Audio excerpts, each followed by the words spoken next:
அன்புள்ளம் கொண்ட அனைத்து சகோதர சொந்தங்களுக்கும் எனது அன்பு நிறைந்த வணக்கத்தை தெரிவித்துக் கொள்கிறேன். சுயேட்சை லட்சியம் கொண்ட ஜெகஜோதி இயக்கத்தின் பொதுநல பொறுப்பாளராகிய சேலம் சியான்பாளையம் ராமச்சந்திரன் இப்போது உரையாற்ற இருக்கிறேன். ஆகையால் அனைவரும் ஆதரவு தருமாறு தாழ்ந்த பணிவன்போடு கேட்டுக்கொள்கிறேன்.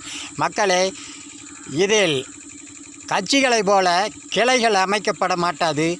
கரைவேட்டி கட்ட தேவையில்லை. பொதுக்கூட்டம் என்று மாநாடு, பெரிய பெரிய கூட்டங்களை எல்லாம் வண்டி வாகனங்களில் மக்களை அலகழித்து மனிதவதைக்கு ஆளாக்கும்படி எந்த ஒரு கூட்டங்களும் நடைபெறாது. ஆகையால் அனைத்து மக்களும் கரைவேட்டி கட்ட வேண்டிய அவசியமில்லை. கொடிபிடித்து கோஷமிட வேண்டிய அவசியமும் இல்லை. கூலிக்கு மாரடித்து கூட்டத்தில் கோவிந்தா போட வேண்டிய அவசியமும் இல்லை. புரோக்கர்களாக, ஏஜெண்டுகளாக மக்களை அடிமைத்தனமாக்குவதற்கும் வாய்ப்பே இல்லை. ஆகையால் அனைத்து மக்களும் நோட்டாவுக்கு வாக்களித்து ஜெகஜோதி.in என்ற இணையதளத்தில் உறுப்பினராக வேண்டுமென்று கேட்டு விரும்பி விடைபெறுகிறேன். நன்றி, வணக்கம்.